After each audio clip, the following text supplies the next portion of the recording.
সহজে বাঁশি বাজানো শিখতে চাইলে আপনাকে অবশ্যই সারগামটা ভালোভাবে জানা লাগবে। সেটা হচ্ছে নিচের নোট, উদারা, এরপরে মুদারা, তারা, এই সব নোট সম্পর্কে আপনার ধারণা থাকতে হবে এবং কিছু পাল্টা সারগাম জানা থাকলে বেশি ভালো হয়, যেহেতু পাল্টা সারগাম হচ্ছে সঙ্গীতের প্রাণ। আর এরপরে পাল্টা সারগামগুলো, কিছু পাল্টা সারগাম তাল সম্পর্কে ধারণা থাকে, যেমন কাহারবা তাল, ত্রিতাল, ঝাপ তাল, তেওড়া তাল, দাদ্দা তাল, যাই হোক এই তালগুলো সম্পর্কে মোটামুটি যদি ধারণা থাকে, হ্যাঁ। আর এরপরে 10টা ঠাটের যে স্থায়ী অন্তর আছে এবং এরপরে কিছু বন্দেশ আছে, আলাপ আছে, এগুলো সম্পর্কে আপনার যে মোটামুটি ধারণা থাকে, মানে অনেক ভালো না হলেও, হ্যাঁ, তাহলে কিন্তু আপনি যে কোনো গান যে কোনো সময় উঠাতে পারবেন। যেমন আমি একটা গান দেখাচ্ছি। আর গানটা হলো প্রথমে মুখে আগে মুখস্থ করে নিতে হয়, নিয়ে তারপরে বাঁশিতে ওঠা হয়।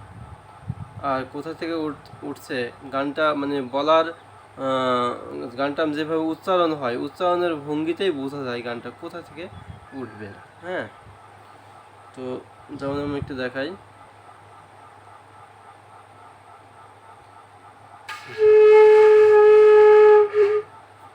ভালো আছি ভালো থেকো, আকাশের ঠিকানায় চিঠি লিখো, দিহিয়া তোমার মালা খানি, বাউলে মনটারে,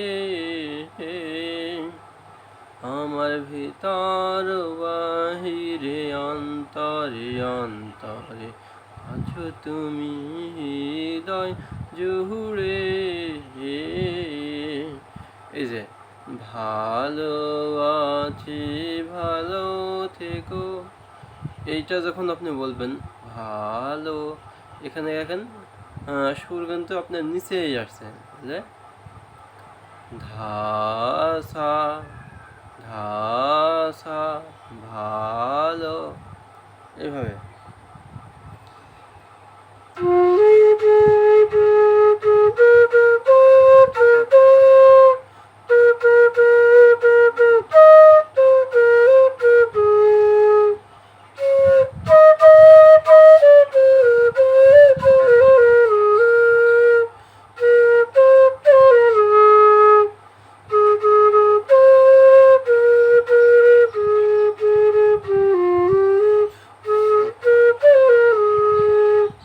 এভাবে যদি আপনারা গান অনুশীলন করেন তাহলে গান অটোমেটিক চলে আসবে, হ্যাঁ।